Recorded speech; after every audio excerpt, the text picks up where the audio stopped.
What's up, everybody? Welcome back into the Dynasty Trade Show. So glad you can join us. 40 chess, yeah. 40 chess, 40 chess, let's get it. Yo, is that T-Dog? 40 chess, 40 chess, ay. 40 chess, this a trade show. Patreon where the trades go. Tap in and watch, that's what you came for. Ain't gotta say my name, they know my name, bro. What's good, man? We got McNutted and ATM. Always start off the show with a trade from them. You should always make sure that your trade is in. Patreon, why not be a Patreon? Know you wish you could spend every day with them. Tap in and say what you gon' say with them. South Harmon can fill up a stadium. Next time you log in, make sure that you bring a friend. We about to kick off, let the day begin. Go follow the socials. 40 Chess FF is posted. If your trade is an F, you get roasted. Go like and subscribe for the crew. Apple, Spotify, and the YouTube. You know Cooper got the warp too. Let us give you a walkthrough. 40 Chess. This is 40 Chess.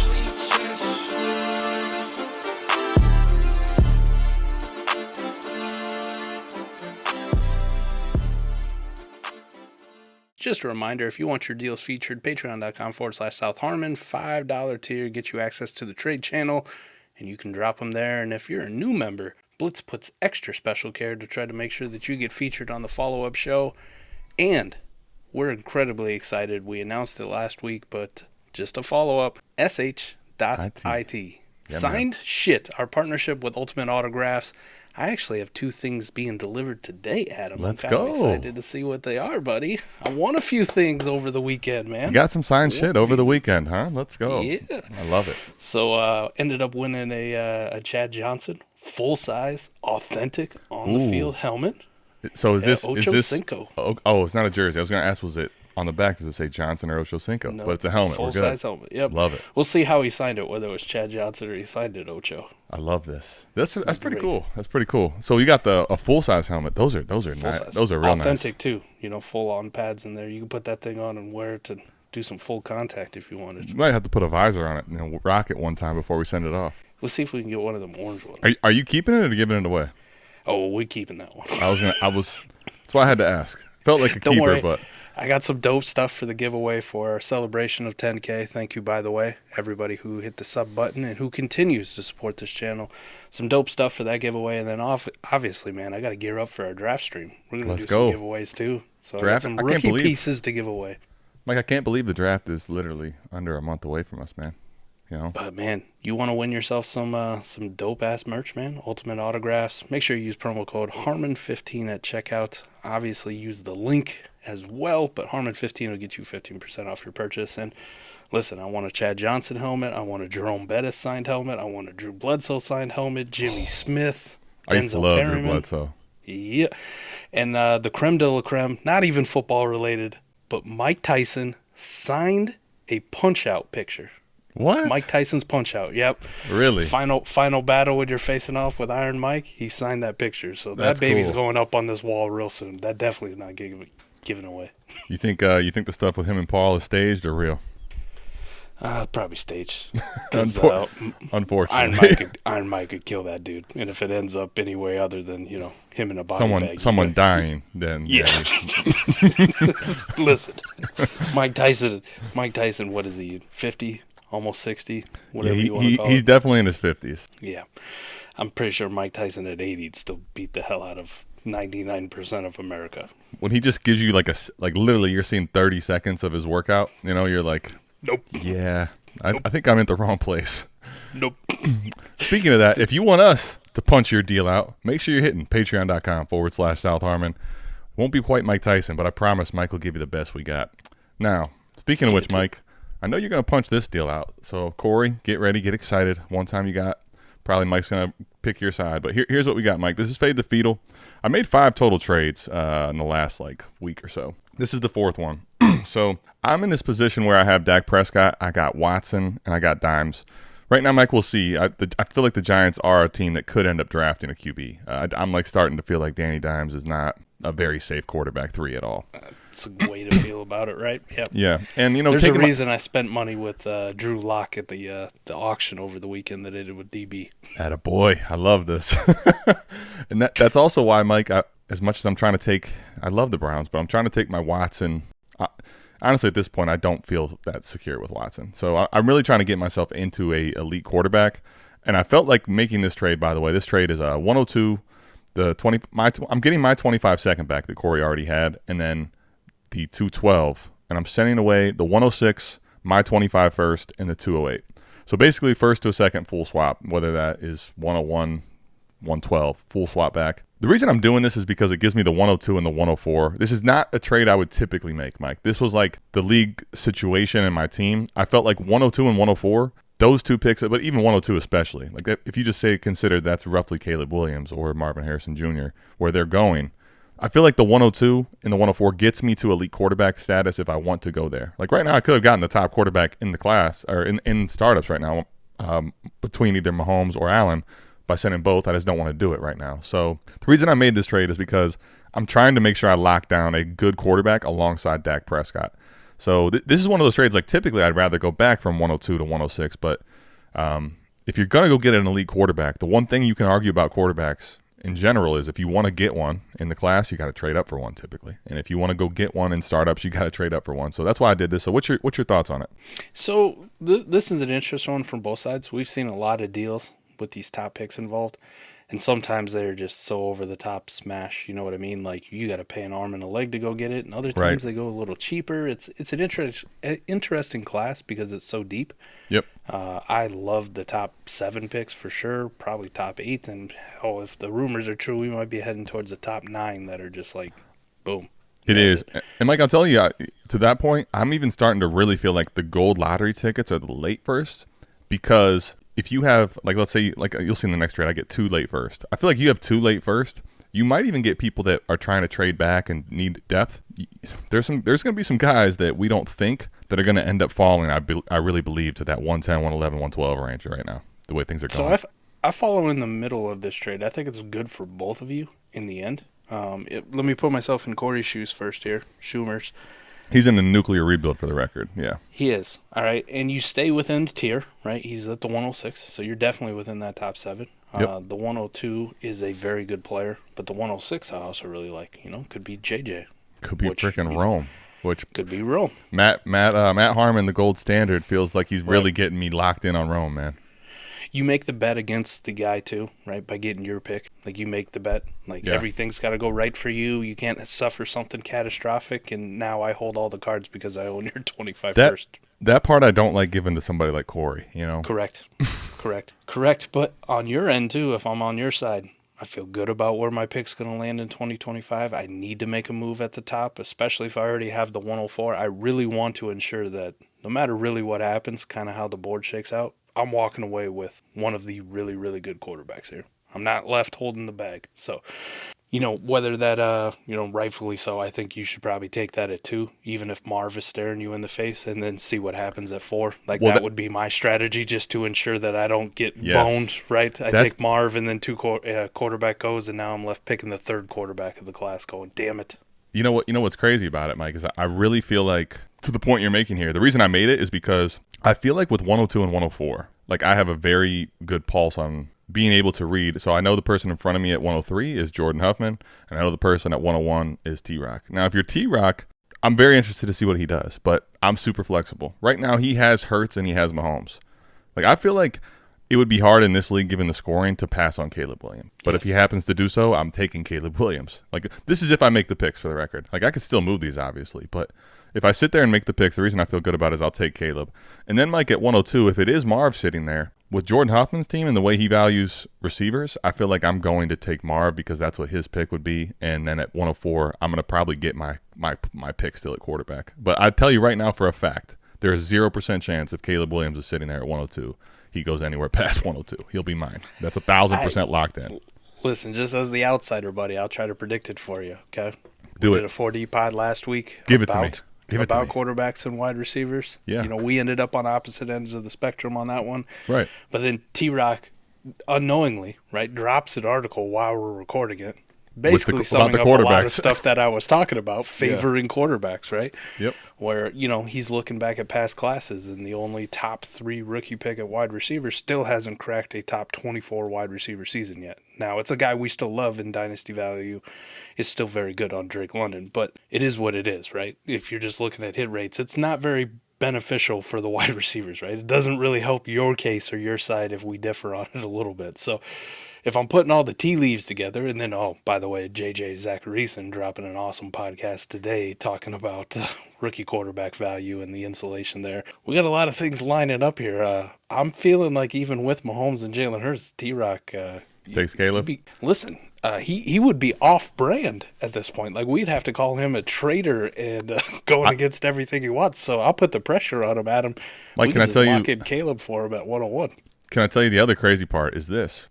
Right now, the biggest suitor for my 102 is T-Rock because he doesn't want to make the decision. He wants them both. Of course he does. Everybody wants them all. Shit, I want them all. But, Mike, I'm telling you, I think having the 102 puts T-Rock's feet to the fire in a way that he's not comfortable with, which is why he's going to keep sniffing for this 102. We'll see what the price becomes. So, anyway, long story short, that's a cat and mouse game for another day. So what I'm hearing anyway from you with this trade is that you think on the surface, although you don't like giving up your flexibility in 25, what I need to do and address with my team, you would make this trade up For this portion, right? for this specific team and build. I'll shout out Dynasty Barry because he sent me a trade offer today that involved me giving up my flexibility for 25, which was an easy decline, right? There you go. There's certain no things offense, DB. I'm with like, you. I'm with you. I'm sure for a lot of people it was a very fair offer, but the way I want to do things, I'm not investing in TJ Hawkinson, who I'm fading for my 25 first. Speaking of fade the fetal, Fade. Now, Mike, you know what's interesting? The way you're talking about that, though, I think I've said this before. If I'm going to actually get rid of my flexibility, there is a very finite group of players that I'm going to be doing it for. Yes. Marvin, Caleb Williams, based on what I see and what they're worth and what I'm really trying to do with this team, it's where it puts it in a like an exception clause, right? Like there's an exception clause to go do this. I think the team specific needs are going to need to meet the eye, and this is probably one of the few times I would do it. I'm with you on that. Yep. So that's why it makes sense for you. But if I'm Corey Schumer, If you're Corey, you got to love this, right? stay within the tier. I pick up a 25 first. I give away a 212, which I actually got upgraded to the 208, and I give you back your second round. Like I've got that swap all day. Yeah, I think it actually did. It did make sense for both sides. Now it's on me to make sure that Corey doesn't get massively benefited here. You know. Yes. Don't. This is exactly like Step Brothers, man. It's a Catalina wine mixer, and don't you fuck this up. You fucked this up. You fucked this up. I'll say though, Mike, I kind of, in a weird way, I kind of like having to know that like the time is now. In a weird way, you know what I mean? Like I gotta go do it now. Pressure's on now. Yeah, pressure's on. Exactly. All right. Speaking of which, Mike, let's you lose the first. Let's reload the cupboard. You know. Let's get another one. Chris Godwin, 111 to 112 is what I'm acquiring. I'm sending Jaden Reed away, as well as Michael Mayer, the 206, the 212, the 305, and Jordan Mason, the quintessential any running back on a 53. So same league here. This is the fifth trade, the last trade I've made so far in the league. What do you think here? I don't get this fucking deal at all. Sorry, not sorry. Hopefully I don't burn the bridge on this one. Hopefully this other manager doesn't watch the trade show. Oh, I'm sure he will. I mean, I told him too. I told the guy, shout out, that like, listen, when you start making deals, all right, I think one of the biggest things that I've seen, and I've been guilty of this, I'm sure you have at the early days, Mike. You know who put me onto this? Mike Liu literally sent me a DM. He's like, pro tip. Don't care what your league mates say. Don't care what other people say. You need to be convicted on what you're doing. Now, obviously, if there's like an error that you're making and you're doing something really bad, but like if people are hating on your deals, Mike's like, that's actually a good thing. Like I want to be in that position because that means they're going to keep trading with me. And here's what I'll say about this one. To me, Jaden Reed, Mike, is probably just overpriced right now. And I'm one of the guys that likes Jaden Reed. You know, like I do. I've been high on Reed for a while, but like when you get the startup cost that he's at right now, where he's going ahead of, I think he's in the mix right now at startups at like pick 8-ish, right? Mike, to me, it's this. It's with Jaden Reed, it's this. I could see the scenario where Jaden Reed actually is better and turns into like a legit stud if he starts getting the snap share up. Like I could see it, but I'm just not sure if I'm really ready to make that to really lock in. Like, I believe that's like he's going to the moon type thing. I'm just not sure if I'm there yet. I feel like we've had this conversation before in a past lifetime, Adam, about a certain receiver. Who's the comp here? What do you got? A certain receiver that you and I both liked coming out. This is scary. Ended up getting surprising draft capital. Had a fairly decent rookie year by all accounts, and kind of surprised, and then rose way too fast in the dynasty ranks. And the profile at the end was very, very shaky, and we're like, oh, feels like a tough bet, man. I love the guy, but maybe we should sell him. Oh, no. I feel like there's Jahan Dotson, anyone? Okay. Jahan Dotson, like, when we really dive into it, like, there was Jaden a couple Reed's guys I was bugaboo- thinking about, but all right, Dotson makes sense. Jaden Reed's bugaboo was snap share, right? It is, Like, yes. Jahan Dotson's bugaboo heading into last year was like, okay, outside of the times he caught long touchdown bombs, what else did he do? Yeah, Like, how stable are those kind of metrics for two guys, right? Either you catch a long touchdown pass and you do something that game, or you don't do shit, right? Conversely. And for Jaden Reed, in the games where you get the snap share, you put up fantasy points based on touchdowns. And when you don't get the snap share and don't score touchdowns, you're ass. You're garbage. Like, that doesn't really feel like a guy for the 108, like you said. I mean, he's going ahead of rookies who are already in the system of keep, trade, cut, like Brian Thomas, and that's pretty much consensus wide receiver 4 off the board for most people. Yeah. That's nuts to me, Adam. If I really got to put it in there, I mean, what's the difference between Jaden Reed and Ladd McConkey, who might be a second-round pick in people's drafts? Like, that feels like a re-roll I would still make, depending on how they shake out for landing spots. So when you put it in the context of this trade, Jaden Reed or the 112, I'll fucking take the flexibility of the 112 all day of the week, and then I don't know how you explain the rest of it. I don't. Chris Godwin or Michael Mayer? Fuck, give me Godwin 7 days of the week, twice on Sunday, 3 times on Monday. I don't give a shit. Let me ask you, the 111 for all this junk. Like, well, my question to you is, what's the difference between the 206? I think the 111 and 112 are basically very similar. Do we agree on that? Yes. Okay. What's the difference between 206 and those picks? I think, like, I've heard people say that the 206 really isn't much different than the 112, and I've heard people that feel like it is quite a bit different. So I'm curious where you land. Right now, it doesn't feel like different, Adam. But once we get draft capital and landing spot, there's going to be a clear fucking tier break, right? Okay. Like, it'll probably be 111, 112, 201, 202. And then at the 203, we'll be like, well, I kind of like this guy. You know, he's a running back who got third-round draft cap. That's where the switch is. I mean, we're talking about the potential of wide receivers drafted in the first round of the NFL draft to shifting towards a running back in the third round, right? Like, that's a big fucking difference at the end of the day. The draft capital and the landing spot are going to be separated by 2 NFL rounds, and that's what you're trying to talk yourself in. So right now, with everybody where we don't really know, yeah, there's probably not a difference. And if you did this if this was a pre-NFL draft, I'd tell you the smart play is probably like the 206, like trade back from the 111 or 112, because we don't know. Like, we dove into that for Canton Bound this week, and it's kind of up in the air, right? But post-NFL draft, when things are solidified, yeah, they took this dude in round 1, or they took him at the top of the second round, and they didn't take this guy till the third round or the fourth round, or this guy at wide receiver is outside of the top 50 picks, which is another thing you can hang your hat on, just historically who actually hits in fantasy at rookie wide receiver. I couldn't do this shit. I couldn't do this knowing that. I mean, I'll say the one thing about it with Jaden Reed. I just wanted to get to this point. Jaden Reed, the interesting part about it, you're talking about Jahan Dotson and kind of the touchdown volatility. It felt fluky, right? The one thing about Reed that's so crazy to me is, like, he actually, Mike, he's his red zone targets from Jordan Love with the snap percentage he had, like, that's actually a sticky. He got 17 red zone targets, brother. That is like more than That's a lot. That puts him in the top 12 in the NFL. Like, that's actually kind of crazy to see that Jordan Love basically was looking his way. Like, that was one thing I do like. But the main thing that concerns me, Mike, is the slot percentage snaps, where he's 16th in the NFL. It's basically, if you look, he's at a 67. So 2 out of every 3 times he's in the slot. And it basically, when you think about it, that means we want Jaden Reed to thrive in the slot, which is great. But you know what they have? Tucker Kraft, Musgrave. They just drafted. When they start running heavy sets, that's when he's going to find himself not playing. So you know what's that's my nuts, though, concern. when you talk about Jaden Reed too. Like, one thing we just kind of gloss over because it was easy to write this dude off. But Christian Watson didn't play a whole hell of a lot. Like, he was banged. Like, you talk about the red zone targets for Jaden Reed, and yes, very promising. Yeah. But Christian Watson last year only played 9 games. 9 games as counted, right? You know his ass was in and out multiple times during those games. Right. 9 games that got 11 red zone targets. So, like, is that something if we get a healthy season from Christian Watson that also just fucking buries Jaden Reed a little bit more?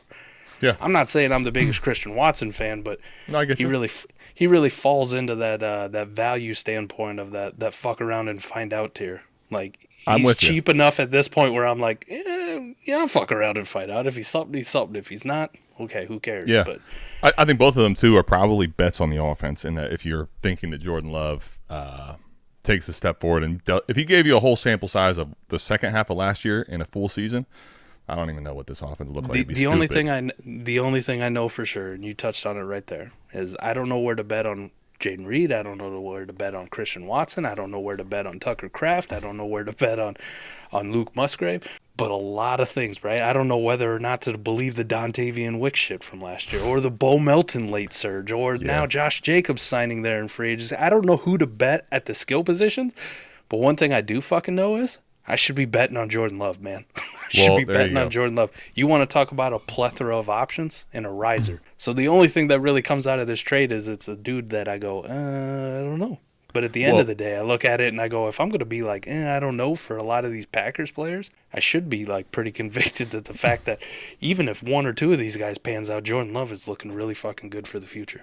For sure. And he has this basically gave him the entire gauntlet. So he, at this point when he made this trade, I believe he had Christian Watson, Jaden Reed, he's got Jordan Love. He's just like, offense. Give me the whole Green Bay offense. Something's going to hit here for sure. I mean, something probably will. I don't know which one it's going to be. I'm with you on that. I think, Mike, what's going to be interesting to see when you go back and look at this trade is ultimately what can I do with these 111 and 112? Do I stay and make it?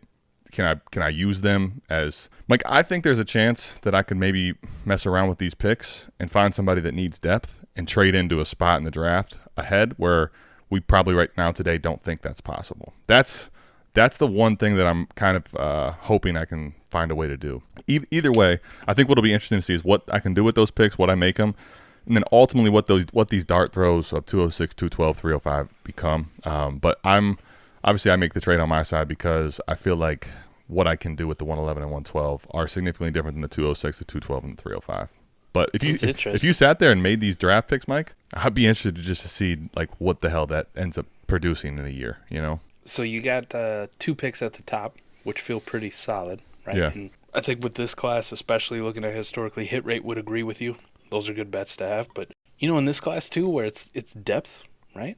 Like, I feel like these back end first. I think you're right from the previous trade. The back end first sometimes are now becoming a little bit more. I want a couple shots at these guys, right? And that's the thing. If you can come with, I feel like the ability to say, what does 111 and 112 do? Like, that rings different, you know?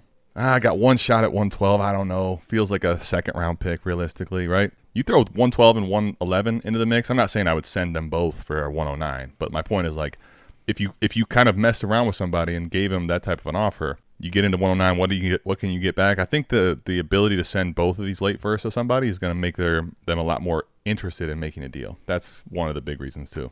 And the last time I remember a class that got me this hyped actually in Dynasty, and you got to think back a while. We're talking 2020.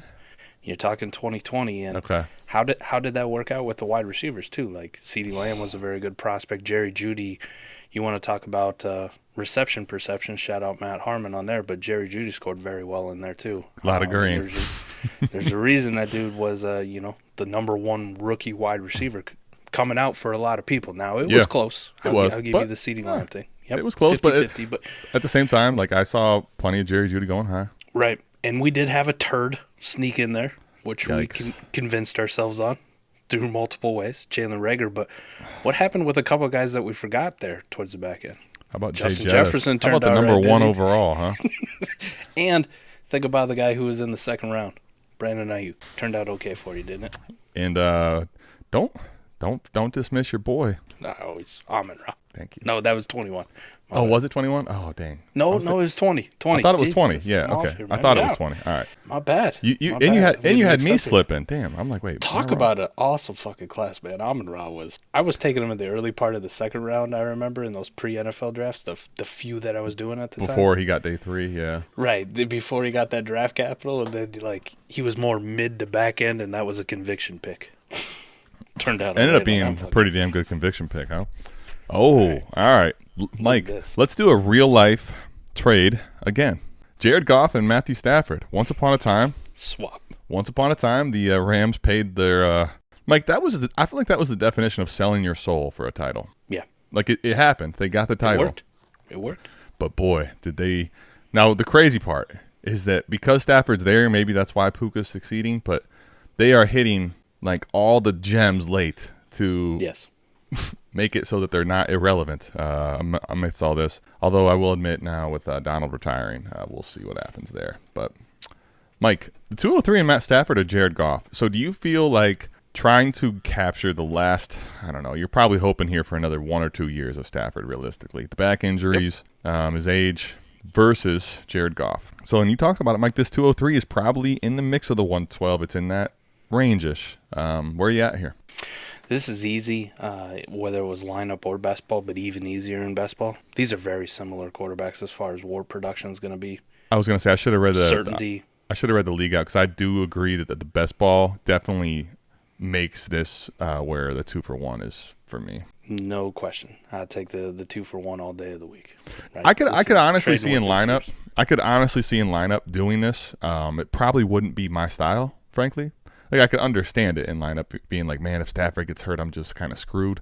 Like, but 203 in best ball. That, for example, we saw a trade with Koopa recently, where 203 and 207 was for Amari Cooper and Dontavian Wicks. Like if I just think about it from a 4D principle, right? If I slide in something like Cooper in there, who's going in the 9th round, very realistic, you could buy someone in this pedigree range, like a top 40 receiver that has some upside as far as scoring, but is being pushed down because of age. Like if you attached Amari Cooper to this trade, there's no chance. I don't think anybody's taking the Jared Goff side if you put Amari Cooper's name in this trade, right? No.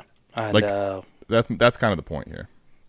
this becomes all too easy. I know I love looking at historical WAR, but you can compare these two on a WAR per game last year for both of them. Mm-hmm. One of them's QB 24 and the other one's QB 26. That's where they are, right? And if you're telling me that's it, I think Goff had a pretty good year. Matt Stafford had a good year outside of the injury where you're like, oh, man, he missed a few games. But does it really matter? Nope. Same tier quarterback, same type of production, not historically long bets, right? Like I don't think anybody like really projects Jared Goff for the super safe future. Like we think probably it's going to happen, right? And you think he's probably going to play longer than Matt Stafford will. Like you're going to get another. I'd be willing to bet pretty. I'd be willing to bet pretty heavily on that. Okay. But Now, I'm just saying if you got good odds, like to you your might throw point. some money on the other side, right? If it was like, sure. We know that bet's also going to be heavily weighted. Yeah, all things considered, for sure. plus 9,000 to Stafford out producing Jared Goff in 2027. For those odds, I'd have to just dabble, right, just to see. So why not? Just to throw some couple hundreds down, Yeah, but I mean, not? here's the big thing, I guess.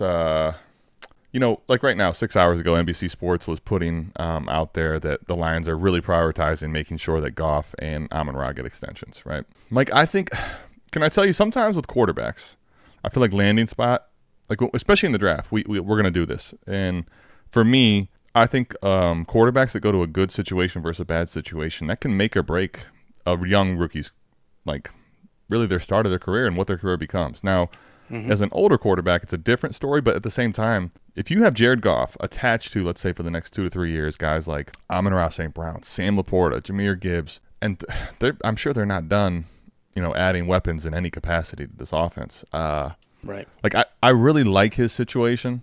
I feel like he's a worthy back-end or high-end quarterback, too, I should say. Like, I feel like he's a top 15, 16 option in Dynasty.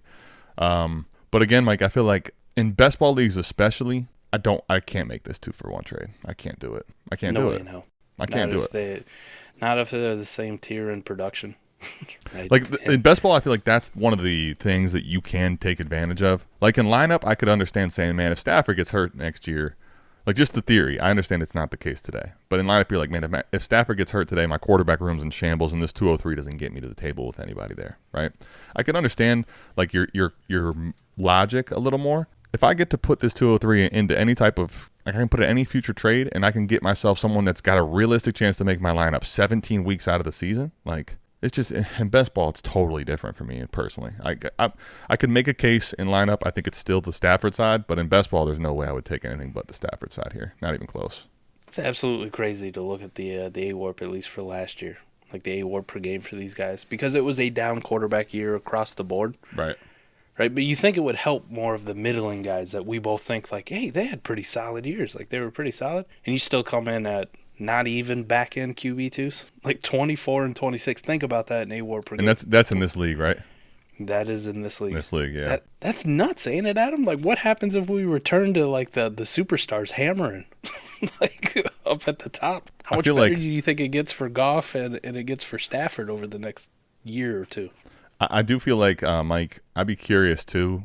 This could be like Soggy Danger. I know is he's a shithead, and I feel like this could be one of them little grimy type things where you see Goff. I kind of feel like in across all the different leagues, I'd be surprised. Maybe I'm just wrong. I wouldn't think that Goff was that bad across every league. It could be one of these two where it's just like you look at the scoring and where Goff fits in, you're like, nah, man. Could have some I bad plays. I or don't took want too that. many sacks. Yeah. I don't want this guy in this format. And regardless, like this is format dependent, Mike. I'm making the Stafford side. Like I don't need to know what the format is here. But you could have greased that into the take no prisoners is real. Yeah. It's easy. Yeah, I think it is too. All right, let's do. Oh, Mr. Wonderful. No, what do we got? This looks like it just has. Let's see. Chris Olave, Odell Beckham, teamless. It feels like you could just leave that picture. Just this is what he is now. He'll find some home. You know, he'll find some home, and people will hype him For again. whatever reason, McDaniel said that they had an offer out or a call out to OBJ. I'm like, why? We got to keep him. We just got to keep him in the news cycle. I think, Mike. It's just the way it guess. has to go. Kate Otten, 303, 403, and 503. You talk about throwing some later picks in here. Yeah. 205, 26 first, 25 second. It is best ball start 13. The shit OG league. The shit OG league. I will admit, Mike, in the shit OG league, you know what happens in the shit OG league? People are desperate for picks. There's not a lot. They are. They're Not kind a lot of hanging out there. they kind of are all over the place as far as people holding them. Where are you at here? I'm all for like league dynamics and league market, and some things make you do things like this, Adam. Like Sure. I get it, right? Do you? Jesus Christ! It feels man. like you're going to tell me you don't get it. OBJ is nothing. Kate Otten in this league is, an AWARP tight end, right? Like if just you a had good- if you had Odell Beckham shares sitting around, like you had your contender last year, you had to have Yeah. him, right? You can't tell me he warrants nothing to me. If you want to take Odell off my team, he's yours, literally. right. I don't understand this one though for Mr. Wonderful. Like this feels like you're getting way too cute. the going out to 2026 to get that first. It's like why? What for? The only you thing told I me could- this was a 24 108 Adam, and you threw in those seconds. I go okay. Like I probably want the picks. Like it feels like you paid up for Kate Otten, and even though you got a third and a fifth and a fourth, who cares? I couldn't do it out to 26 though, man. Like I'm okay Because of stacking Olave? assets out there. It's too far out. Jesus, man. Jeez. Just break this down with me. 26 first or Olave is Olave, right? Yes, 26 first and 25 second versus Olave. Olave. Really? Okay. That's basically, Yes. to that point, it probably kills it. If I'm rebuilding, here's what I'll say. Now, I went and looked, and he's not there yet. The play here, I think, would have to be, now he's got some work cut out for him if he wants to do this. Mike, the team that I formed in there is stupid, and the way I did it was by basically leveraging the entire class in 2 different years. Actually, I got it in 3 different years, but the only way you're going to get in this league is 24 and 25 are already spoken for, right? Like you have to go to 26 to actually grab the majority of the class. This would be one of those where you take an L on the first trade if you actually get 7, 8, 9, 26s, and then you do the same in 27, and all of a sudden you try to Right. come to the table with a hammer's worth of picks. But I agree with you on the surface, Mike. Like if I was a team in this league trying to find a way to stay in the mix with the absolute goon squad, like I'm doing this. I'll take Chris Olave for this first way out. Like you have to try to make trades like this when they come your way, I think, in a league dynamic like this. Like Yeah. Kate Otten You're gonna too, let Mike. me- Kate you're Otten gonna let too me feels try to hang very around cheap. and play some variants, and like I hope something bad happens to Adam's team or Exactly. my team. By the way, championship runner up. Exactly. I mean, Listen, second place is still getting paid, man. That's a board man gets paid. All right, the board man gets paid. I like that. But board no, man gets paid. Kate Otten, and then Mike, I think I don't know. In best ball, that 303 feels underratedly nice. It's a pre-NFL draft too, by the way. So you and I talked about it. Pre-NFL on the draft C2C pod. too. That's a good point because these late little third, fourth, and fifth round every year, Mike, we go back and look, and You've seen those hits? There's 2-3 guys in almost each one of these rounds, and you're like, holy crap, fourth round? No. You know, guess who? Guess who from the first or the second trade today? Jaden Reed, fourth, fifth rounder in pre-NFL drafts because the profile was dicey. Point is, I couldn't do it for 26. let me ask you this: if that 205 is 201, 112, any difference? Couldn't do it. No, Okay. couldn't do it. It's got to be 109. That 26 basically has to be a 25 first, and then What- I understand. I'm just gonna play with this 205 just to make a point. 109. 109, 26 first, and a 25 second. Yeah, There definitely. you go. That I think that's the point, Mike. And to the point, see, I wanted to make that distinction going back to the second trade today. When I went from the 205 to the 201, 111, 112, we're kind of like, well, now granted, it is in this trade, but it's just not that big of a difference. I feel like you get to the 109 in this class right now in pre-NFL draft, man, that feels like a different animal. Like that, I wanted to make the distinction of this first round class is Right. you get to the 107, 108, 109. Fuck, man, those picks are worth their weight in gold, and I think that would make a big difference in this trade. So anyway, that was what it was. All right. Oh, now we're talking, baby. We got two Mike loves in here. Michael Pittman, his actual love, and Brock Purdy, his scorned lover. What do you think here, bud? Michael Pittman in 103 or Brock Purdy in the 106. So this is 12-team Superflex PPR, 0.75 tight end premium, a little carry boost, 0.2 points per carry. Lineup start 11, the front office league. You want M. Peacock or Plank Crew? Okay. Come on, man. I think even the Purdy stands would be with me on this one. Okay, I'll start off with the Michael Pittman for the 106 thing. If you wanted to make the 106 pivot, fully agree. I think that's probably his value. Maybe some people value Pittman a little bit higher, but that's kind of where I'm at with him. I love Pittman, and I have him ranked very, very high at him.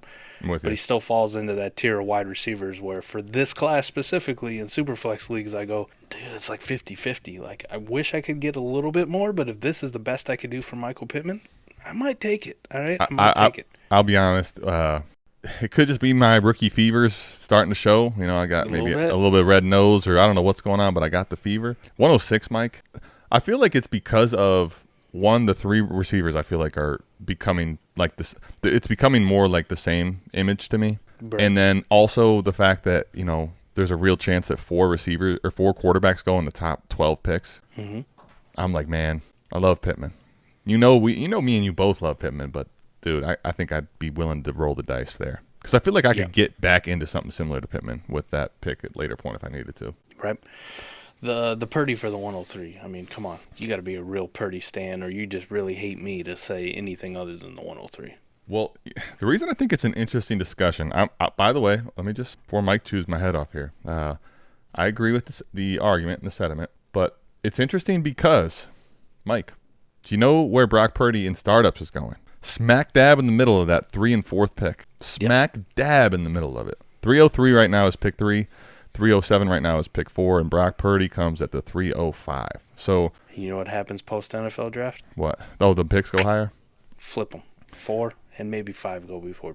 I definitely think 4 will. I'll be interested to see if 5 gets up there. I think there's a good case to be made there. Right Especially now, with this class, Yeah. you might get 6 up there, to be completely honest. But right now, with the picks being drafted, the 5th, the 4th, and the 3rd are all going in round 3. Now that 6 is at 409. I think that one probably is the biggest to move. I'd be curious to see if 106 ends up going to the top 3 rounds. I think there's a case, though, Mike, for me anyway, the way I've been talking about it for months, I think the first 4 picks are going to become second-round picks at the worst. So, you're going to see the first 4 guys, Marv, Caleb, Jaden Daniels, and then probably Malik. Whatever the first 4, I really believe those guys are going to be coming off the board in the first 2 rounds of startups. So, to your point, the 103 is not even the 104 here. Because, Mike, at that point, the only way I could even probably, if you told me guaranteed, Mike, I'm getting my 3rd quarterback in the class, that's the only way I could even start to think about it, and I still would take the 103. If you took my point is if I took the wide receivers off the table here at 103, I know I'm going to take a quarterback, and there's a chance I'm going to get either May. I'm good. There's not a shortage enough of quarterbacks in this class for me to feel unsecure taking that Pittman at 103 side. I'm making that trade. I will. So Now a little player analysis here. Let's do it. This is where Brock Purdy is at now, right? Coming off what a lot of people would say, he was in the MVP conversation or MVP front runner there for a while, right? Like he had a very good year. For He had a very good year overall, right? Speaking of A-Warp, he shocked me where he finished. Not too bad, right? Not too bad for Brock Purdy. His maximum value, though, this offseason has climbed to QB 14 on Keep Trade Cut. Like, still a high-end QB, too. Yep. He's like the new Kirk Cousins. Is that where he's at? I like that. That's coming off a really good year. Now, just think about, like, what the downside is. Like, how much more could he go up? I don't think it's a whole hell of a lot, Adam. Like, he'd have to repeat and probably exceed what he did this year, to be completely honest. Yeah, people basically – I feel like after the production he showed last year, for him to still be in this range kind of shows that the large majority of the community is not going to be able to buy all the way in. They're not completely sold yet. Like, Yeah. He would have to do a repeat or exceed those. It's the Puka Amon-Ra treatment at quarterback, Mike. You're gonna have to show people in year 2, and then probably in year 3 before they're like, all right, this is just what he is. What happens if there's regression? Not just with him, but this offense. I mean, think about it. Debo had a very relatively healthy year, very productive year, but relatively healthy, at least by Debo standards, right? He did. 15 games is nice to get out of Debo. Christian McCaffrey, healthy for the majority of the season and just absolutely killing it on the ground, also in the MVP conversation. But Absolute stud. Now you kind of hear this offseason thing where it's like, are they keeping Ayuk? Are they trading Ayuk? What are we doing with the contract, right? That's kind of creeping in. What happens if they were to lose him in a trade or whatever? What happens if Debo's a little banged up? What happens if Christian McCaffrey goes down? Trent Williams is now another year older, and my guy George Kittle's now another year older. What if there's a little bit of regression from this team and the Cardinals are a better team, right? There's a little bit more run. The Seahawks are a better team. The Rams were really their only competition for the most of the year. What if it's a little bit tighter and the defenses are a little bit there's a lot of things that go in it, but the overall theme is what happens if he does have regression, right? What if instead of, people want to point out points per game or air warp, at 19 fantasy points per game, what if that's more like 16? What if that's more like Jared Goff or Matt Stafford next year? Adam, you're talking about a quarterback that people are going to rank in the 18s to 20s, heading into 2025. It's a one-way ticket down. Let me put your feet to the fire a little bit here. This is the quarterback love that I'm going to see if I can get out of you. Okay. Now let's say at 106, because of this class, like there's a real chance you're sitting there with your choice of a May or a McCarthy. Now you got 2 quarterbacks in this lineup start 11 league. Yep. Now you got, so let's say 103 is, let's use a quarterback for just the sake of making this kosher. All right. Let's call it Jaden Daniels, I guess. So Michael Pittman, Jaden Daniels versus Brock Purdy and Drake May. Let's say this ends up being. Which side? You still want the Pittman side? Easily.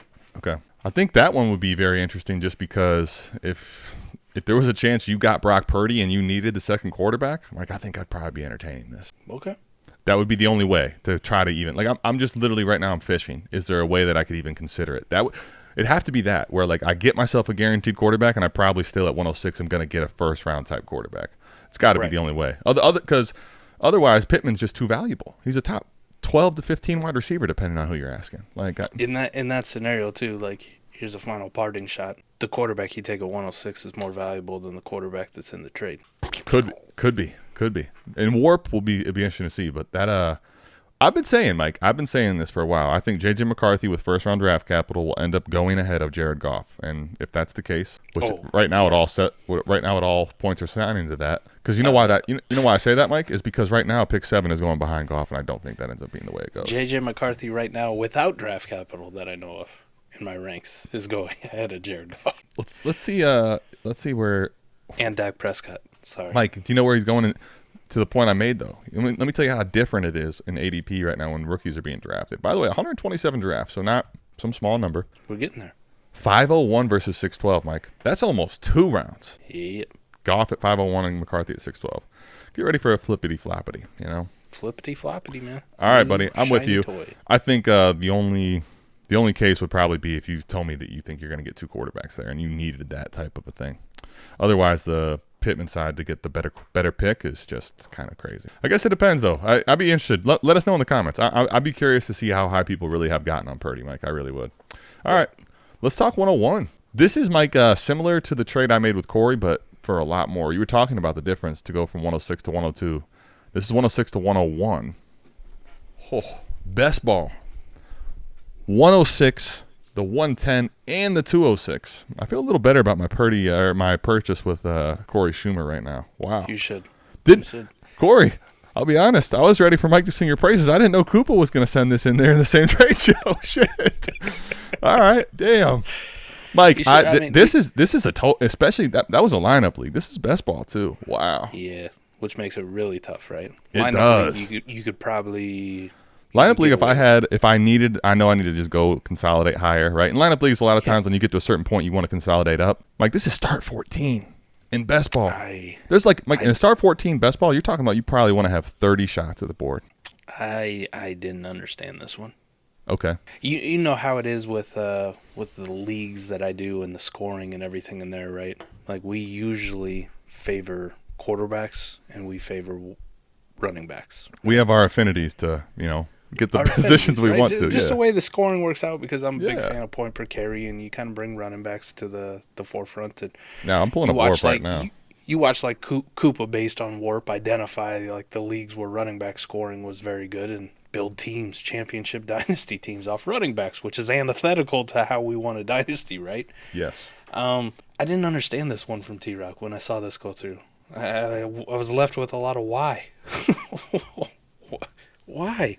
He didn't need to do it, right? At his quarterback spot, he's rocking C.J. Stroud and Jalen Hurts already. Do you want to trade up for the 101 Caleb? Which is, I'm assuming, is what he wants to do, because I swear to God, Adam, if in this league it's for Marvin Harrison, talk about a gross misuse of assets in a best ball league, at least in my opinion. Yeah, I'm looking at, whoever's got the 102 should be doing backflips then. I'm looking at the multi-year WARP for the record. And, like you see the wide receiver, top wide receiver gets to crazy heights. So, like, the problem is, Mike, it's not the top receiver to look at in WARP. I just want to highlight, by the way, WARP, southharmonff.com/WARP if you want to check this out. Right. The thing to focus on in a best ball especially, but in this league, you see that blue line, how it keeps going? Like, it's Energizer. It keeps going and going and going and going. Mike, wide receiver 30 gets you over 1 WARP. Mm-hmm. Like, you got to go to wide receiver 36 to get below a point in WARP. Like, I can't pay for the top end ones is what I'm basically trying to say with that WARP line. Now, it's very tough to do. Right? Now, with the quarterback line, it makes a lot more sense considering, Mike, quarterback 18 is basically worth what wide receiver 30 is, and you don't want to have quarterbacks below, like, top 12 quarterbacks in this league really do run it, because you're talking about 1.6 WARP all the way up to basically a 3 WARP. So for a guy like Caleb and get you in the conversation of trading into, for example, Mike, if you made this trade, you got Caleb, and now you were able to find a way to grab a Josh Allen, a Patrick Mahomes, something like that. You can understand the case of going to go get a huge quarterback in this league, but man, Mike, I just think about this from a perception standpoint. Like, let's say you grabbed Rome at 106. I mean, you could put anyone there really, but I still get 110. I still get 206. And I think the main pre-NFL draft again. Pre-NFL draft. And the main thing I'm thinking about, Mike, is knowing Koopa.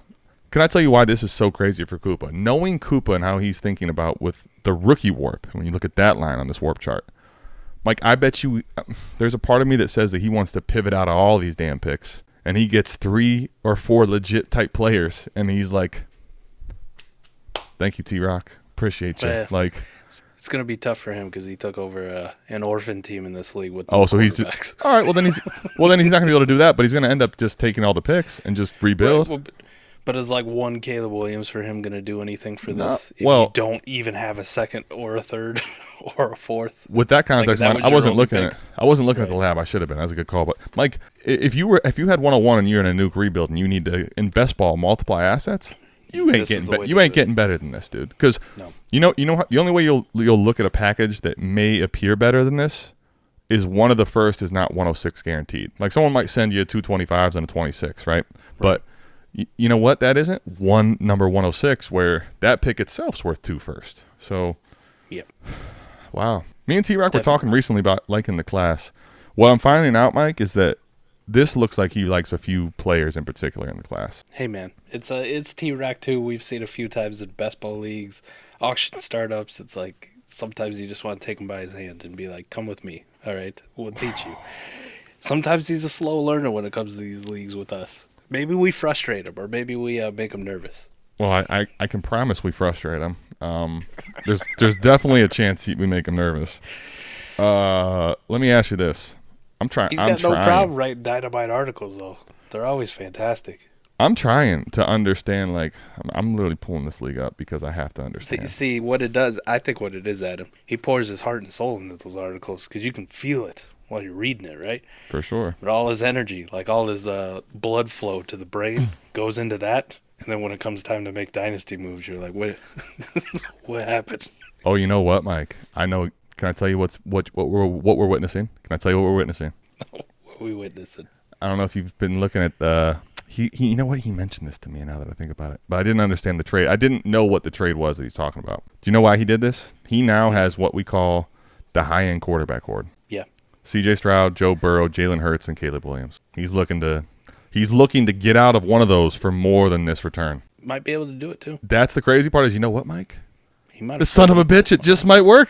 It just might work. You know who you would pay this for or more? The guys that he already had rostered. C.J. Stroud, Joe Burrow, Jalen Hurts. And he makes the bet on replacing one of those guys with Caleb Williams as equal As the quarterback 3. Future. All right. Not a bad move, actually, now that you put it in there. Adam's saving you, T-Rock. I had to understand. Like okay. Now I was anticipating not understanding, to tell you the truth, but I'm like, what the fuck? Why? Why do this? You know what? The only way you can get to our hearts when we say there's no chance, quarterback horde. Quarterback horde. All right, we're back in. That's the only way. All right, we're back in. Damn it, T-Rock. I actually didn't want to save him there. I just wanted to Right. I wanted to rip his heart out. You all right, should've. Jamar Chase. Out. Jamar Chase for Dalton Kincaid and Jalen Waddle in a best ball league, Mike. Shit vocational. Mike, can I tell you something? I'm really excited for a year from now, year and a half from now, when the plethora of shit leagues, you have some of these crazy shit league names are going to be just barbaric. I ain't even I in know. this league. That's what I'm saying. I know you didn't do this, so that's why I'm like, it's going to just be insane. The shithead army is just out there. They're making more leagues we're not even a part of or aware of exist. right. It's like they're morphing. They're morphing out of stuff. It's just going to be everywhere. Shit's taking over. Shit vocational. Is that for the kids who couldn't get into the university? I feel like we got to get a DJ Khaled play right here. We taking over. Absolutely nuts. What do you got here? PPR, full tight end premium, best ball start 11, shit vacation. Where you at? Tight ends don't matter in this league for Warp, so spoiler alert. Tight ends don't matter in almost any league for Warp, spoiler alert. But yeah, this one too. They threw in the 2 tight end and the 1.0 tight end premium, which I got if you just read those settings, sounds you'd be good. like, oh, tight ends got. This is why you got to get Warp. It sounds good. It does. Hate to break your hearts.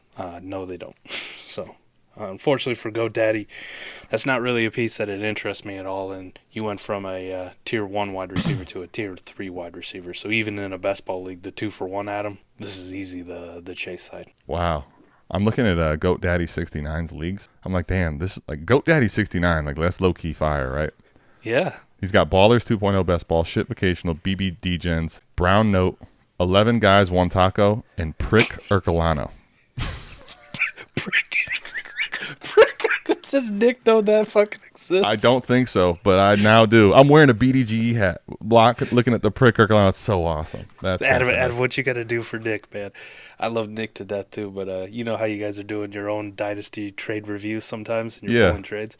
Use the lab, find one of them trades, and pull that thing, put it in the Discord. See if you can sneak it in where it's like the league name is. Mike, I get to bring 5 trades every time when we do that. Over every other weekend we go. Yeah, I'll grab that. You gotta find one. You gotta find one for Pricker. Mike, the only reason I'm looking though, you know how when you go to the tool, you click the league and you're scrolling through the leagues to find it. I'm like, wait, what? Awesome. Did they use his face as the league logo too, or the Warp tool doesn't show that, but does it show it in the lab? I might. I'll look it up here. Yeah, you pull that up. But I'm just looking at Warp for shit vocational, Mike, and this is the Warp tool. This is can I tell you? I feel like this shit vocational league is where the Warp tool is making its name. Right. Because you're right, when you see a 2 tight end with a full premium, and I'll tell you what it is. This is the type of Warp line where you look at the top 6. It's really more like the top 3, and you kind of see is he on there? Yeah, It's a picture of him doing this. Nice. That's freaking awesome. That's freaking awesome. Yeah, back to the warp. Why it's important. The Sorry. top, no, like Sidetracked. you look at the top three tight ends, you can you can understand it based on multi-year warp. But the rest of them are just completely overvalued garbage, right? Like you're below 1 at tight end 5 in warp. And you know what Dalton Kincaid screams to me in this? Tight end 5. Tight end 5 or lower Ceiling. in production.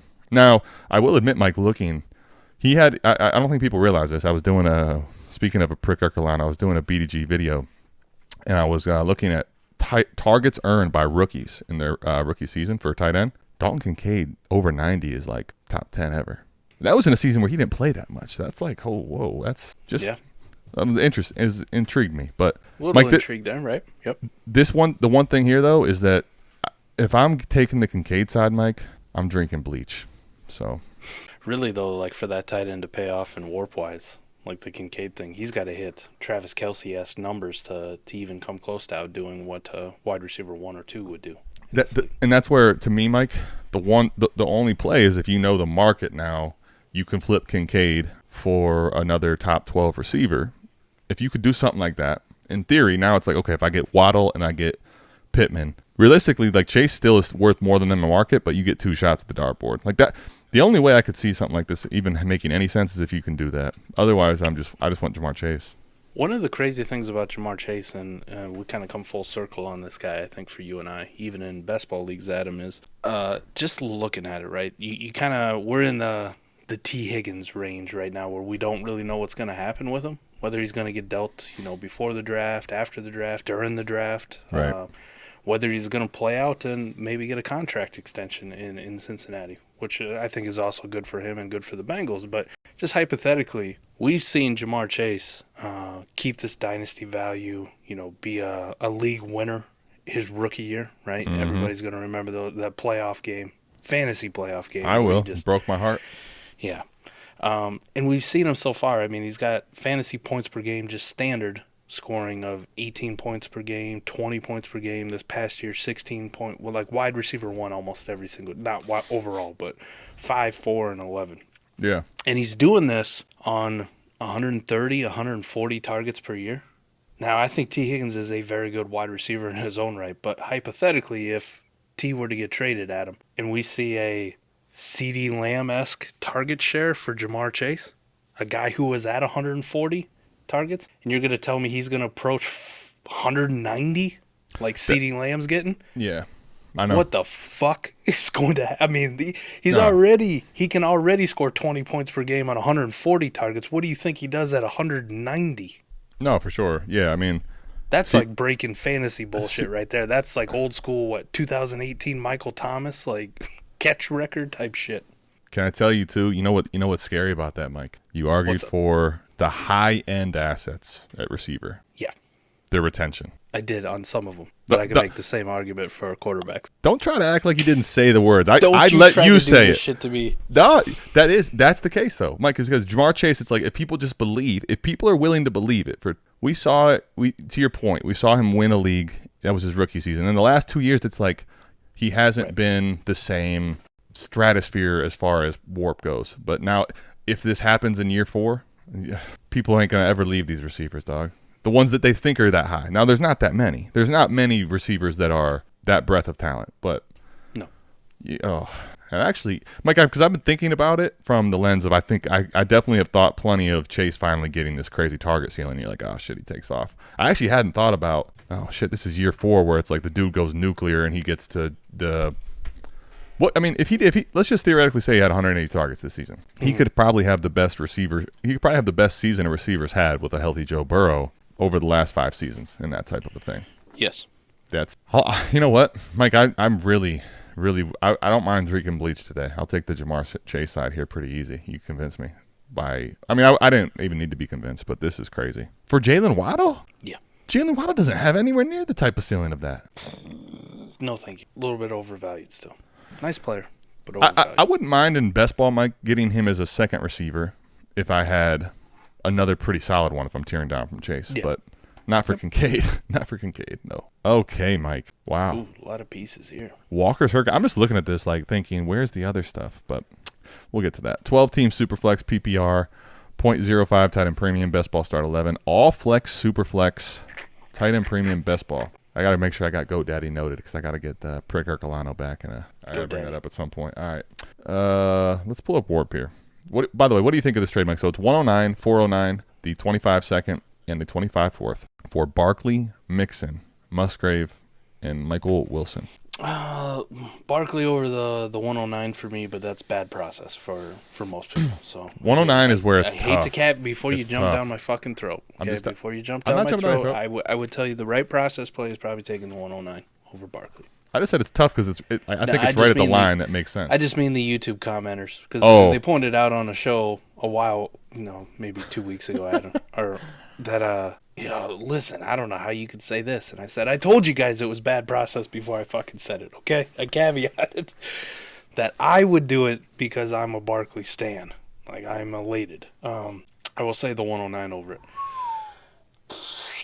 The argument though you can make is a 25 second and a couple junk picks. Like, would you pay that in a best ball for those three other pieces? I'm not a big Michael Wilson guy. There's some people who really like him.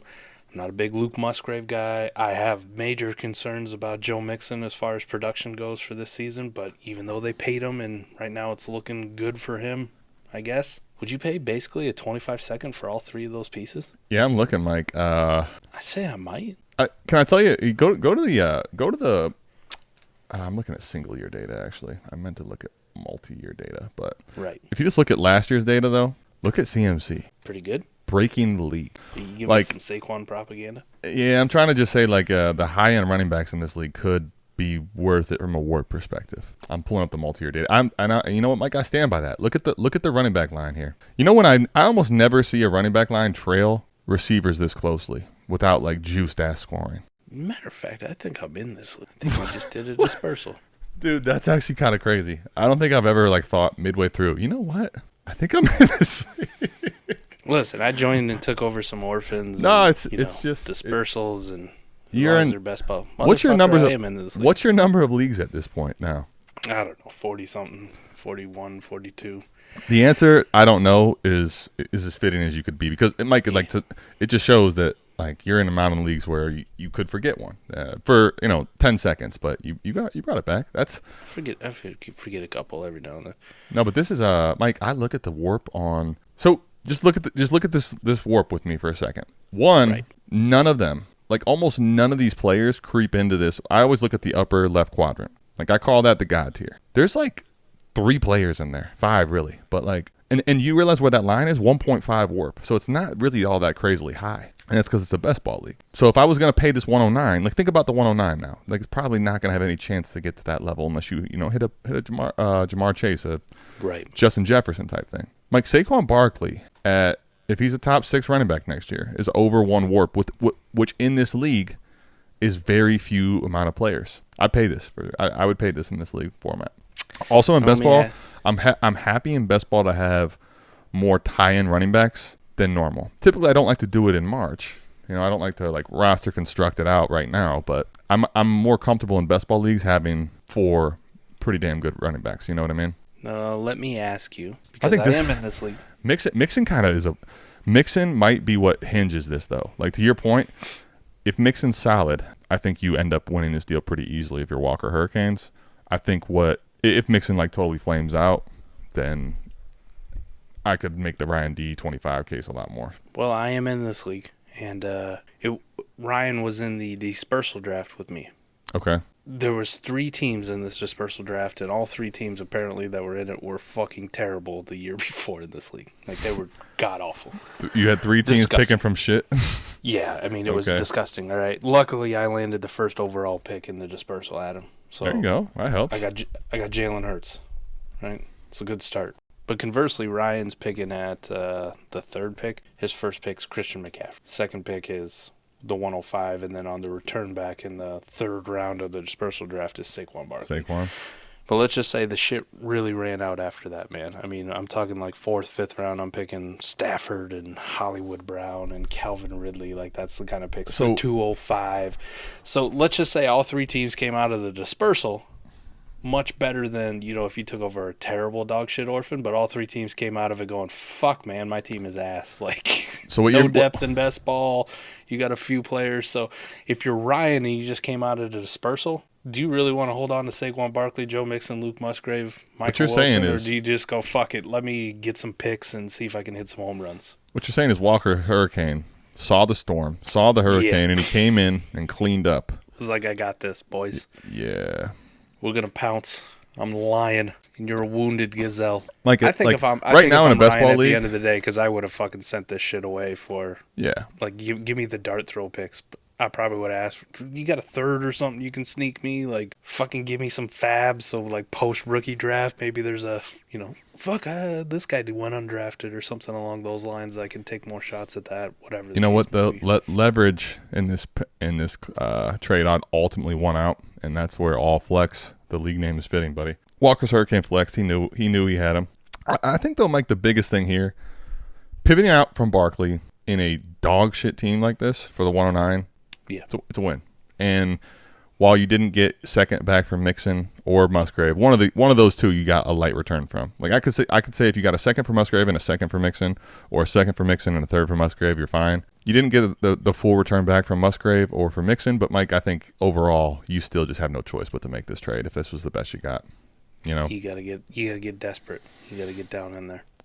unfortunately, Mike, when you have a rebuild that is going to take that much time, early you got to just get the ball rolling. Sometimes it doesn't feel good, you know. Right. Yeah. Pretty disgusting too. I like it dirty, you know. All right, Mike. Keenan Allen. Oh, whoa! What the heck? Trying to go back to my deal. together. Sorry about that, fellers. All right, Keenan Allen, Mike. Keenan Allen. Gerard Mayo's getting Keenan Allen for the 111 and the 301. Lineup start 12. 111 and 301. So it's Superflex, PPR, one full tight end premium. Lineup start 12. I guess maybe if you said it was one QB league, you could go Keenan Allen over the 111. This is the 111 and 301. Would you pay the 111? Forget the 301 for a second. Would you pay the 111 if you were like a strong contender? Nope. Okay. Not in fucking March or April or May or June. Mayo's Defensive Dynasty. What a great fitting way. What a league name for this. Coming on here needing a defense attorney on the trade show, huh? Mayo's Defense Dynasty. Mike, I'm trying here just to think about this. I'm Forget- trying to. Rookie Warp would be the only thing that could make me think about like even defending it. What's his? Pull up the lab. I'm pulling up Warp. Give me like, is his team like this? He's got a year or two window. Like, is that really what we're looking at, or no? You're already starting with the 111, so you would think that It was in the it's not his playoffs. pick, though. It's not his pick, no. Not his pick. Gerard Lampy. Mayo's pick is the 301. Oh, yeah. I'm I don't know. gonna- I don't know if you guys venture know to how. say no. You guys know how rookie drafts work. They don't snake. Oh, we got a lot of Mayo's leagues in here. I love it. I put that shit on everything. We got Mayo's Mastermind, Mayo's Film School. I can tell you, Mike, that the Warp has never been run on Mayo's Defensive Dynasty because it's taken a good minute. You know how it takes. All right. First of all, the rookie Warp is actually pretty solid. This is one of the better rookie Warp lines. And the tight end line's not bad either. I will say though, Mike, you know what's can I tell you what's crazy about this league? I'll give you a Warp defense for Mayo's Defensive Dynasty. You know what the top 30 receivers are in this league? 1.4 Warp. 1.4 Warp on a 30th overall receiver. It's not bad.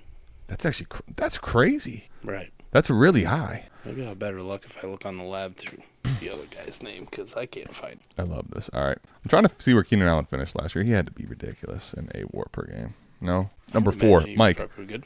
2.6. Now, going over to Chicago, rookie quarterback, Number 2 option. I think you're going to see that I'll make a case for Keenan Allen similar that I will for a Nuke. It's like Keenan Allen, the one thing about him is though he never can really see double coverage because he's always playing in the slot. Like you see a guy like, DJ, a lot of the guys that play outside, they can get bracketed or doubled. They don't send double coverage for guys in the slot really. I think what happened was we had a league name change from Mayo's Defensive Dynasty to Mayo's Master. No, Mike, I'm looking here. It's Mayo's with a parentheses, Defensive Dynasty, and then there's an ice cube after it. Do you have Well, Gerard it doesn't Mayo like spelled it. right? What? And I even looked on the other guys. I got Belichick's Dynasty Builders, Mayo's Masterminds, and Winner Chooses 2.0. So I got Masterminds. I can tell you what, we'll do a cross-reference here. Masterminds. What was the other one?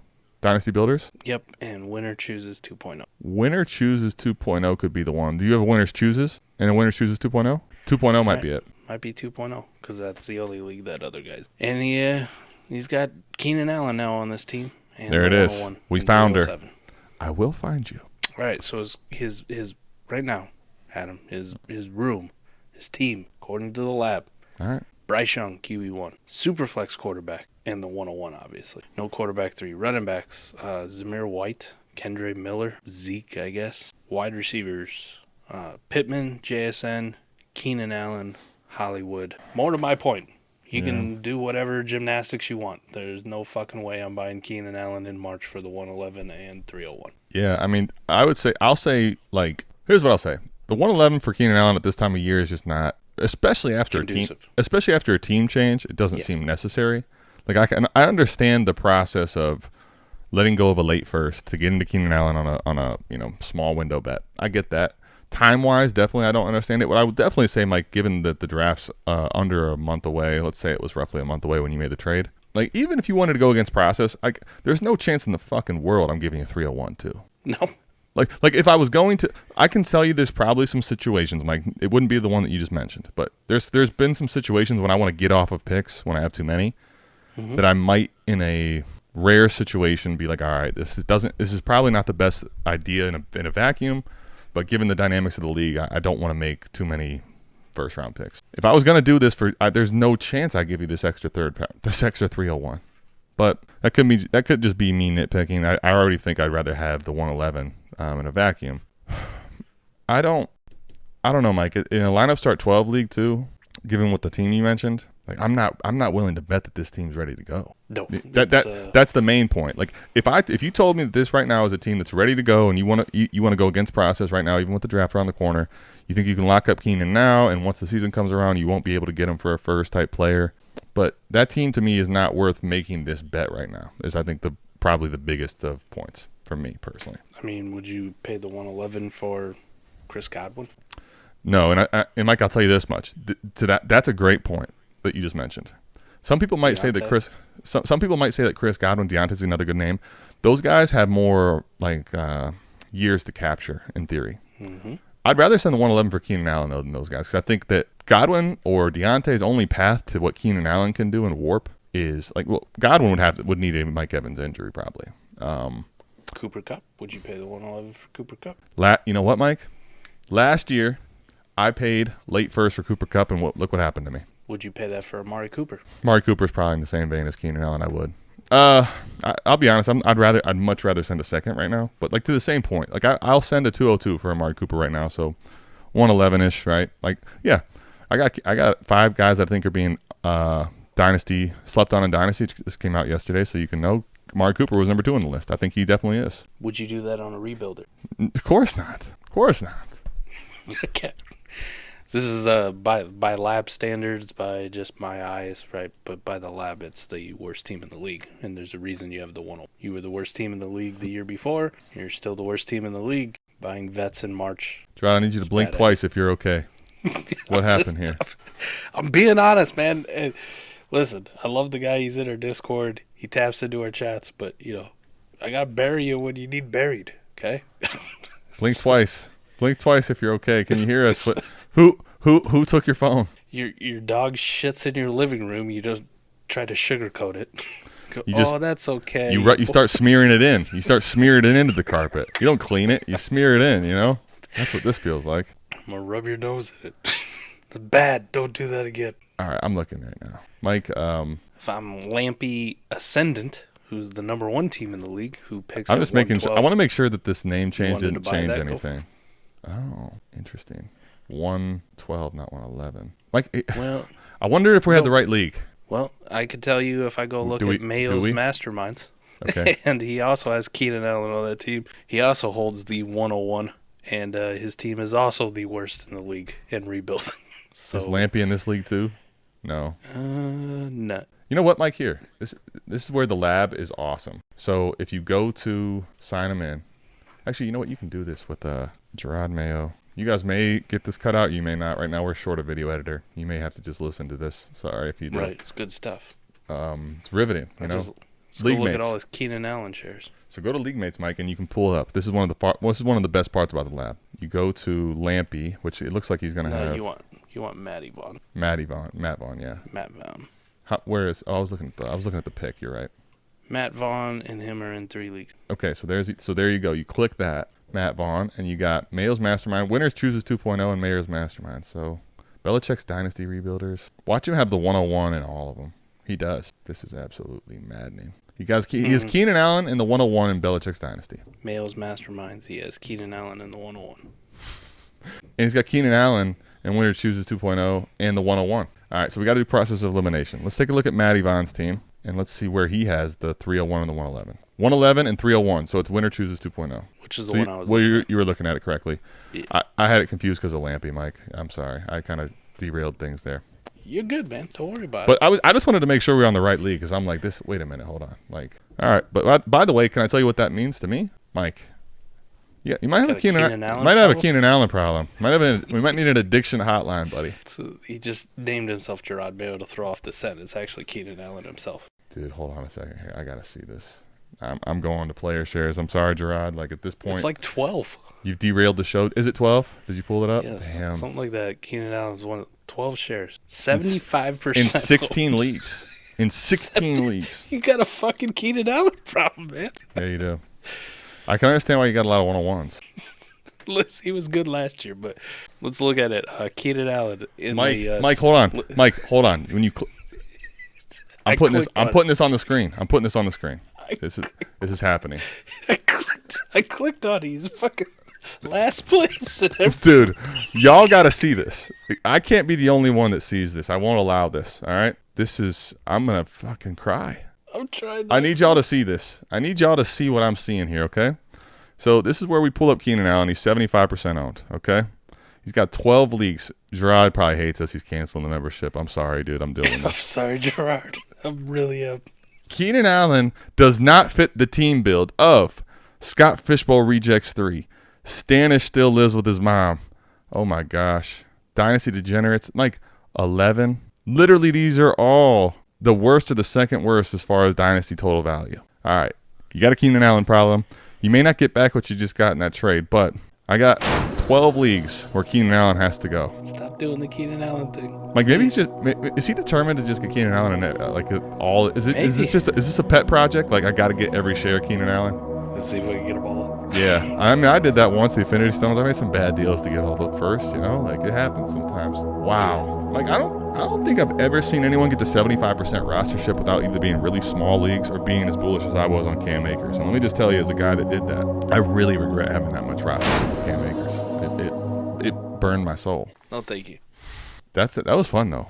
I like the laugh. Yeah, it was. I really like the laugh. I do like the laugh. I never thought I would see 75% rostership in Keenan Allen. Maybe if a person had 4 leagues, right? Somebody had 4. That's what I'm saying. If you have 4 they leagues, got 3 of them. If you have 2 or 3 or 4 leagues, it's easy to have a 50% rostership, right? A 75% rostership. Yeah. That takes effort to get 12 shares of. Can I just tell you, Mike? When you get past 10 leagues, it takes a lot of work to convince all those different managers to let you get the same asset. Period. No matter what asset you're talking about. Unless it's like who was the worst person on the trade show today? Jordan Mason. Like you could get probably 100% rostership of Jordan Mason pretty easily. For sure, man. Mike, let me ask you. Let's pull up yours, or let me just ask you. Feet to your fire. I don't even know if you know. Who is your highest rostered player? Do you know? Do you have any 75%ers? No, not even close. And you know me, I don't really pay attention to the. No, I know. That's why I'm asking. If you had if you know someone that maybe you're too high I don't know. on. I probably got a lot of Mac Jones and Zach Wilson, man. Like just shitters. I'm pulling up mine right now just for the record. Probably Kenny Pickett's of the world, but I don't think there's anybody close. I have 25% of the 101. That's pretty interesting. That's not bad. I got A-Rich 30%. I'm just looking at who are my highest. Oh shit! I would never guess that. Who? Oh, that's just, I don't know what the fuck this. These are all 25% though. I got Drake London 25%, A-Chain 25, Kyle Pitts. The guys who I'm gonna end up having a lot of shares of, Mike, though, are so far down the board they don't cost much. Right now, my highest is 30%. Still clicking to see. So it's not sorting very well for me. Yeah, it won't sort. I'm just literally. It makes me go through it by the price of. Damn it, J-Cap. Why can't we sort this, J-Cat? We need to talk about this. I got Kendra Miller at 35. There's my new highest one. That's not the greatest person to have that much of. Ty Chandler. I've been trying to sell him, Mike. I had more than that. But see, Ty Chandler was a good example, Mike. I had like 70% Ty Chandler because he didn't cost shit. But then I sold a bunch off because he got to a point of, any type of dynasty value. 'Cause I can't really sort. No, I'm with you. What do you think of this? What do you think of the trades overall today? By the way, Not too bad. Not too bad. There was some interesting ones. The Keenan Allen one's gonna stick in my mind forever, just 'cause. I mean, Mike, I had no idea what we were getting into at the beginning of that. No, I didn't. The rabbit hole was interesting. I have 24% Zach Wilson, by the way. Fuck me. Yeah, that sounds right. Yep. Honestly, that's not that horrible though. I mean, that's probably a lot of leagues though. What is that, like 10 leagues? I got 27% of Mac Jones, buddy. You poor soul. Yeah, I don't know how many leagues that's in. 11 out of 41. Uh-oh. Mike, I got. Can I tell you I got a bad news for you. Speaking of the problem, Yeah. you got a quarterback retention problem. But I'm saying you held those guys for too long, right? That's the problem with them, is that if you don't get off of them, if you sold out of those guys, any one of them for a first, you probably did that. I'm sure you did that at points, but got retention too. Zach Wilson his went quicker, but man, that's crazy. I'm sure I have people that I obviously wrote. I mean, Cam Akers is my biggest bust, Mike. I probably had Cam Akers when he was worth like a second and third round dynasty startup pick. So I wasn't going to throw you under the bus, man. I just let you do your thing. No, I mean, my point is not that you're the only person that's ever done it. You know? Come on. I'm trying to get all that roster shit. What's up? Talk to me. Nothing. Tell me, please. Nothing. It was a good trade show. Throw me under the bus, by all means. Good trade show. What are you going to throw me under the bus for? I don't throw you under the bus. Well, that's just simply not true. Now you're lying to the people. Why would I do that? Throw me under the bus for what? Listen, it's easy to juice your thing when you leave like 7 leagues, man. You leave all the shitty wow. teams out there. Oh, yeah. I left all the shitty teams. Yeah. With all your fuck-ups, with your roster of Le'Veon Bell, who retired like 17 years. It's true. I don't have any Le'Veon Bell shirts anymore. So I maybe had one. That's true. Yeah, you don't have who was that? Fuck, I forget who that wide receiver was. And I was like, this dude, not even a has-been. He's a never was. I'm like, He's a has-been that never was. That's the best type of has-been. Yeah, it was like some real major league stuff. Boom. This guy never even had a career. Never did. Never did. Yeah, I think you probably had some people on your roster, and I was like, this guy here is dead. We'll See? cross him off. He's dead. Yeah, Mike, I'll admit to everybody out there, I'd rather be donating leagues back and giving people fucked up teams than I would continue to fuck up everybody else's time playing Dynasty with me where I'm not playing. So I'm like, you didn't throw me under the bus. I'm happy to do that. I was happy to leave those leagues. Yep, I had to do it. Had to do it. Not going to keep playing in leagues I'm not participating in. Nobody wants that. Mike might be the only person that wants that because then he doesn't have to worry. Like, he doesn't actually have to beat me. I'm just like he said, I'm rostering teams that beat themselves. Participation trophy. Let's get Mike some participation trophies this year, I get championships. Speaking of championships, you got that nice title right there on your shirt, huh? Little America's game. Roll. And he's got the chain on top of it. Let's go. That's all we got, though. Yep. Make sure you're heading over to Signed Shit. Signed Shit. Don't forget the .vi. So there's a dot in between the H and the I.